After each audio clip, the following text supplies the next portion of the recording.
historias que te contaba tu abuelo, tu tío cuando eras pequeño, ahora contadas en YouTube. Espero que disfrutes de la siguiente historia. La hacienda Humboldt y la historia y el vino.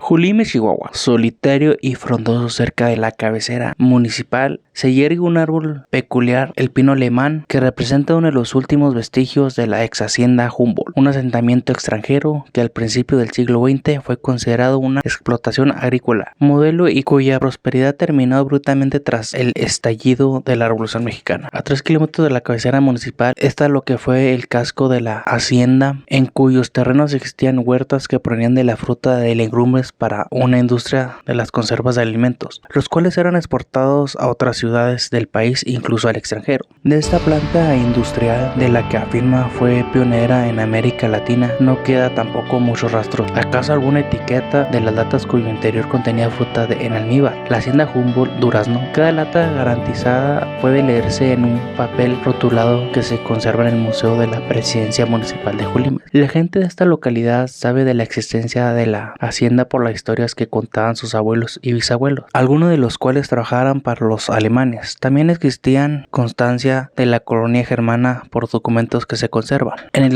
el artículo titulado La colonización Boer en Chihuahua y el sureste de Estados Unidos, 1903 y 1907, escrito por Lawrence Douglas y Taylor Hansen, se refiere que el asentamiento fue fundado por colonos de ascendencia holandesa procedentes de Sudáfrica, quienes buscaron refugio en Julimes después de la guerra con los ingleses. Los migrantes, encabezados por el general William Needham, veterano de la guerra anglo-boer, arribado al estado de Chihuahua con la anuencia del entonces presidente Porfirio Díaz, quien dio facilidad a los extranjeros para la creación de colonias agrícolas, esto con la finalidad, por una parte, de poblar regiones del norte y por otra, promover el desarrollo económico de estas zonas. El historiador Luis Aboites Aguilar menciona en su libro La irrigación revolucionaria de la hacienda antes llamada Santa Rosalía era propiedad de Epifanio Álvarez y fue vendida en 1903 en la Secretaría del Fomento. En ese mismo año se instalaron las primeras 34 familias Boers, con quienes venían también el general Benjamin Biolgen, quien participó en la Revolución Maderista.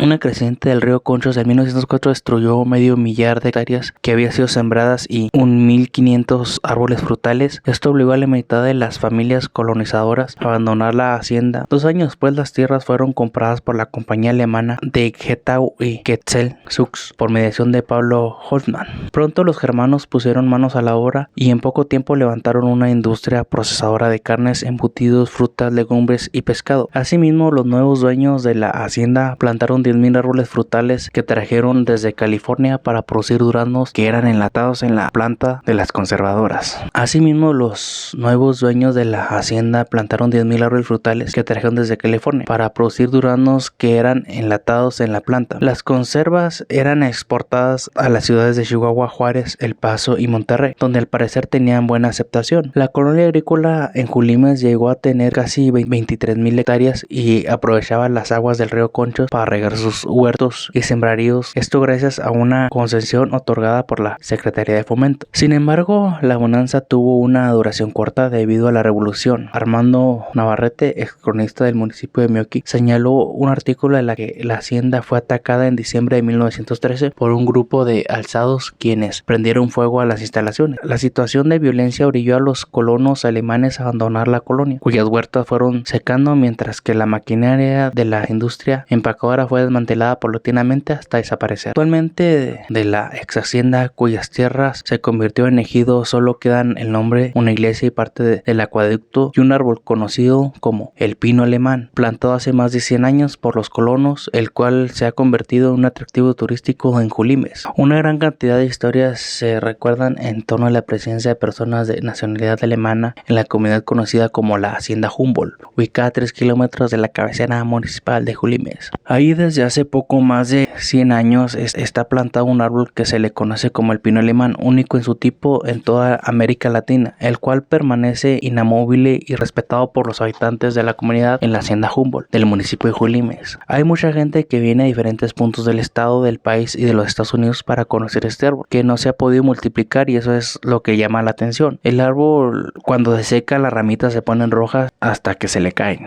Este pino se ve fuerte y sus raíces va emergiendo año con año y su follaje adorna la vista de la hacienda Humboldt que se ubica en Julimes y que lo hace importante en cuestión de historia de este municipio, que tiene entre otras cosas un área paleontológica muy importante. La hacienda Humboldt, que alguna vez fue estancia ganadera privada, perteneció por un tiempo a Luis Terrazas y fue vendida por formación de una colonia de refugiados sudafricanos de la guerra anglo-boer. Entre ellos se encontraba el general Boer Ben Viljoen. Los refugiados contaron con la ayuda del presidente Theodore Roosevelt en su proyecto. Contrató al mariscal Latham Bond para que lo representara ante Terrazas y el gobierno de México. La colonia nunca prosperó particularmente. Los colonos de Humboldt ya comenzaron en 1908 a emigrar a pueblos mexicanos más activos como Ciudad Chihuahua y zonas agrícolas como el Valle de Mesilla, Nuevo México, cerca del Paso, Texas y Texas. En Estados Unidos, los Boer se quedaron en México, se casaron con familias locales o se mudaron, lo que provocó la pérdida de la entidad de la comunidad con los Boers a mediados de la década de 1930. El conflicto se conoce comúnmente simplemente como la Guerra de los Boers, porque la primera guerra de los Boers, diciembre de 1980 a marzo de 1981, fue un conflicto mucho menor. Boer, que significa granjero, este nombre común de los sudafricanos blancos de habla afrikaans, descendientes de los colonos originales de la compañía holandesa de las Indias Orientales en el Cabo de Buena Esperanza. En Sudáfrica se llama oficialmente Guerra Sudafricana del Hecho, según un informe de la BBC en 2011. La mayoría de los académicos prefieren llamar a la guerra de 1999 y en 1902 la Guerra Sudafricana, reconocido así que todos los sudafricanos blancos y afrodescendientes se vieron afectados por la guerra. La hacienda Humboldt, la colonia Boer de Chihuahua, de la colonia agrícola de los sudafricanos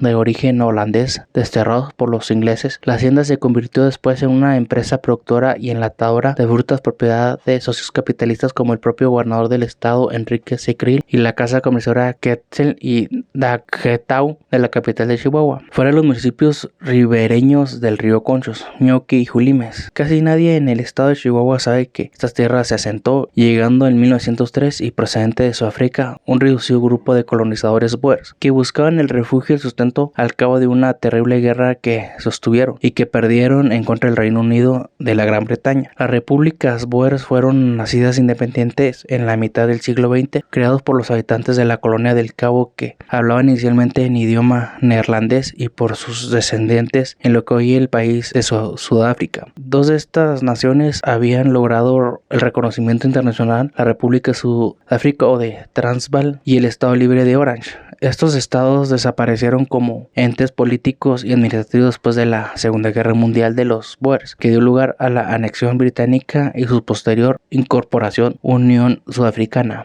Y una vez derrotados temieron, algunos de estos colonizadores habían sido destacados jefes militares en la citada guerra, y una vez derrotados temieron por su vida y la seguridad de sus familias, por lo que los ingleses habían puesto precio a sus cabezas. Unos pocos de estos guerreros prominentes fueron desterrados a la isla de Santa Elena, a la misma isla remota situada en la mitad del Océano Atlántico, a la que los ingleses mandaron a destierro a Napoleón Bonaparte en 1915 tras la derrota del Gran Arme en Waterloo y donde el Gran Corso murió en 1821. El sueño de los africanos al terminar la contienda militar de los Boers fueron dos de los personajes que tuvieron destacadas actuaciones en las acciones bélicas directas contra el Imperio Británico y que se negaron a jurar fidelidad a los invasores después de la derrota y los tratados de paz. Ellos son William Dietrich Schneemann y Benjamin Johannes Viljoen.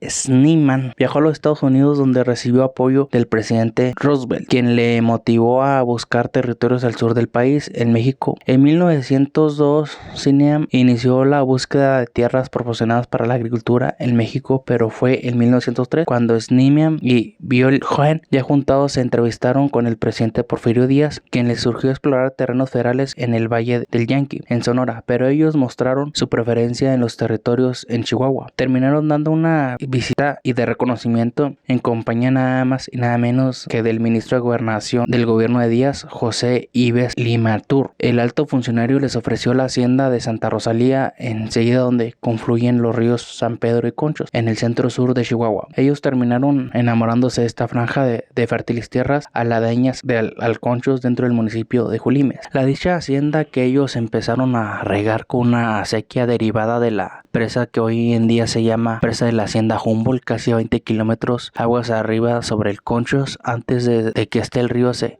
una con el San Pedro. Los sudafricanos reconstruyeron esta acequia y le hicieron pasar por sus tierras. El nombre no se sabe quién se lo puso, pero la nueva colonia agrícola se le llamó Hacienda Humboldt, como el famoso viajero y naturista alemán que recorrió y exploró gran parte de México. Para conseguir dinero para pagar la superficie contratada, los jefes Boers echaron en mano de sus flacos ahorros, pasaron el sombrero con las familias y paisanos, publicaron libros, impartieron conferencias, realizaron espectáculos con la temática de las guerras contra Gran Bretaña, para que a finales del mismo año de 1903 pudieran afirmar el contrato de la colección, beneficiándose de una quinta parte del crédito. El costo total de los 83,000 acres, 205,140 hectáreas, antes de comenzar el traslado de las 50 familias programadas para que lleguen al lapso de 3 años. Solicitaron un par de créditos y en tiempo después algunas familias Boers procedieron a trasladarse a la región del Ferrocarril Central de México, que iniciaba recorrido en Ciudad Juárez. Facilitó su transporte desde El Paso hasta Estación Ortiz, distante unos 20 kilómetros al sureste. Un año más tarde estaban sentándose acá 37 familias. El 3 de septiembre de 1905, la prensa Pittsburgh Pennsylvania publicó bajo el título Colonia Boer en México que se encuentra en una condición más favorable. Ciudad de México,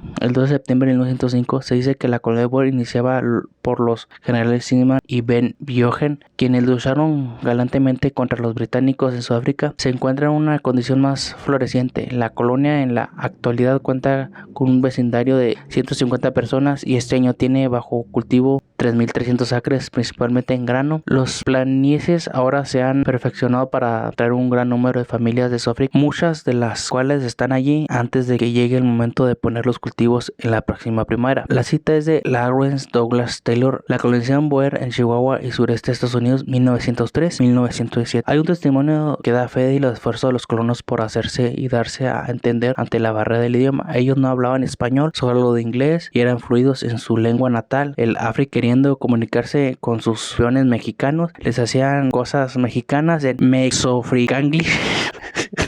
Mexofricanglish, como lo siguiente: Ker, Der, Maranas, Dar, Ant, Punk, Dem, Back in the Real. Yo no hablo inglés, lo siento. Traigan estos cerdos acá y póngalos de vuelta en el corral. Lo que quiere decir en su idioma extraño que inventaron. Existe constancia, sin embargo, de que esta colonia duró poco. Por mucho que se hayan esforzado, la hacienda fue abandonada primero por Biogen en 1906, quien se trasladó al sur de Estados Unidos, y 2 años después lo acompañó entre 20 y 30 familias allá en la región de La Mesilla, en Nuevo México. Fundó él otras colonias donde encontraron mejores condiciones para su establecimiento. En cambio, la descendencia de Zimmerman se mudó a la cercanía, donde compraron un rancho en nombre de La Regina, en la que actualmente existe como un poblado del municipio de Julimes. Pero ¿por qué abandonaron los africanos la hacienda, dejando atrás el ingente esfuerzo del traslado desde Estados Unidos con todo y menaje de casas, herramientas, maquinarias, la inversión monetaria, el trabajo y todo lo que implicó su asentamiento en esta parte de Chihuahua? La hacienda Humboldt se puede resumir así: una creciente del río Conchos en 1904 destruyó 500,000 de hectáreas que habían sido sembradas y 1,500 árboles frutales. Esto obligó a la mitad de las familias colonizadoras a abandonar la hacienda en la desbandada. Estuvo presente la inestabilidad social que ocasionó el surgimiento del movimiento armado de la Revolución Mexicana y las gavillas que asolaban las haciendas por el saqueo y robo. Así lo escribió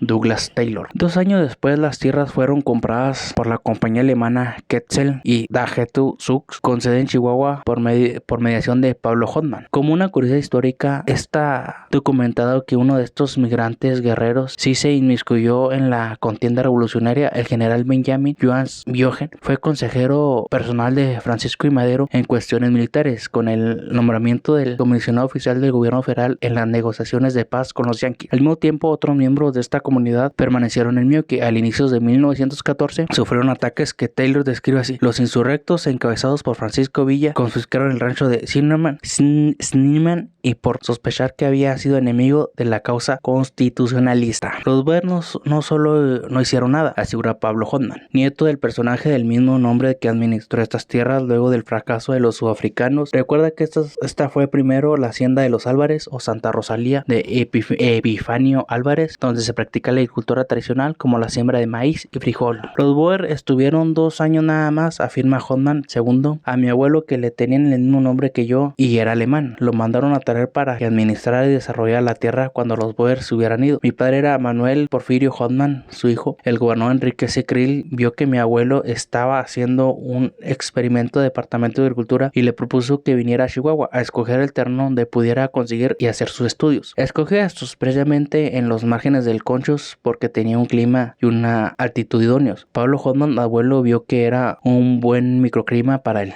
durazno y plantó inicialmente 12,000 árboles, también espárragos, calabaza, chiles. Todo desarrolló muy rápido porque empezaron a enlatar frutas en solo 3 años a partir de que entrara la nueva administración de la hacienda. De esta manera, para cuando se dio la entrevista de los presidentes, el estadounidense Taft y mexicano Díaz Juárez, y el paso el 16 de octubre de 1909, de manera paralela se presentó una exhibición, una muestra de los productos de México y para representar al estado de Chihuahua. El gobierno escogió llevar enlatados de la hacienda Humboldt. Hoy en día, Pablo Hoffmann, el nieto, tiene en su poder algunas de las etiquetas originales que llevan pegadas las latas de la fruta que produjo la hacienda, vistosas a todo color y sumamente atractivas a la vista. El 2 de diciembre de 1906, un periódico de la Ciudad de México, The Mexican Herald Sunday, publicó una extensa entrevista que le hizo Pablo Hoffmann, el científico alemán en la agricultura encargado de la hacienda Humboldt y que está hospedado en el Hotel Palace. El entrevistador refirió que Hoffmann había estado llevando a cabo varios experimentos agrícolas en la hacienda y que estaba obteniendo resultados positivos. De acuerdo a Hoffmann, nada más en este año llevaba gastado alrededor de $50,000 en dichos experimentos, que estableció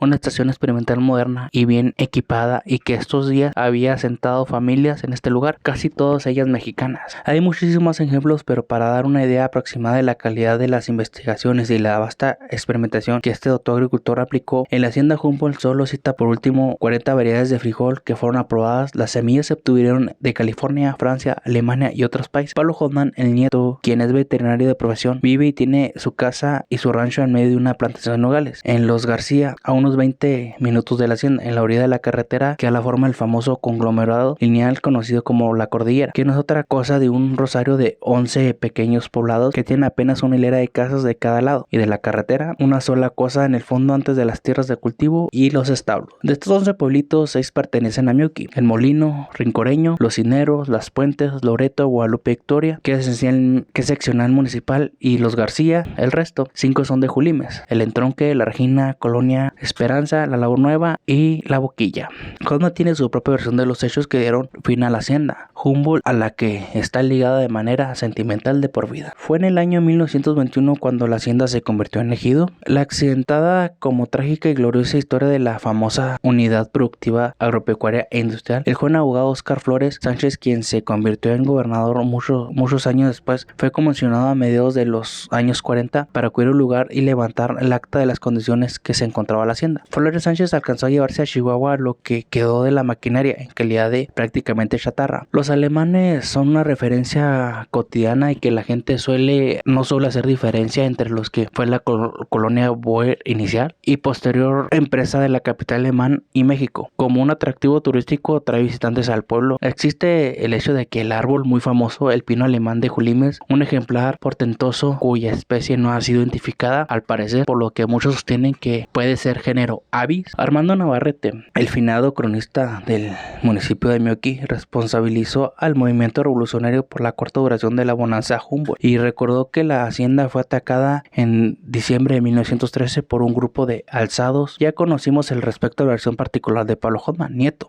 La violencia obligó a los administradores alemanes a abandonar la colonia, cuyas huertas se fueron secando mientras la maquinaria industrial fue desmantelada poco a poco, hasta quedaron solo desperdicios sin valor. Existe acá unos sacros de piedra, unos tramos de la muralla remanentes de lo que la gente afirma que las ruinas del Torreón. Como lo inicia su nombre, fue eso una torre de carácter defensivo militar desde donde se podía responder al fuego enemigo a través de sus estratégicas ventanillas y de sus mirillas que tenía a la altura. Para subir las mirillas había una escalera con la que se alcanzaba el piso de la defensa. El ejido de Julimes se surten todavía para riesgo de las parcelas con el agua que llega a la acequia centenaria que arranca de la represa de la corriente de Conchos y que el pueblo pasa. Por cierto, enseguida del Pino Alemán, por ahí pasa esta acequia. En la última casita por la salida de la cabecera municipal, Asunción Vaquera y Rogelio Mata cuentan que llegaron aquí en 1925, que ya no existe la hacienda Humboldt de los alemanes como empresa, pero lo que sí surgió fue el ejido al que ellos se integraron. En este mismo año, todo el complejo industrial eran puras ruinas del Torreón en el que quedaban de pie, pero en 1950 lo derrumbaron totalmente.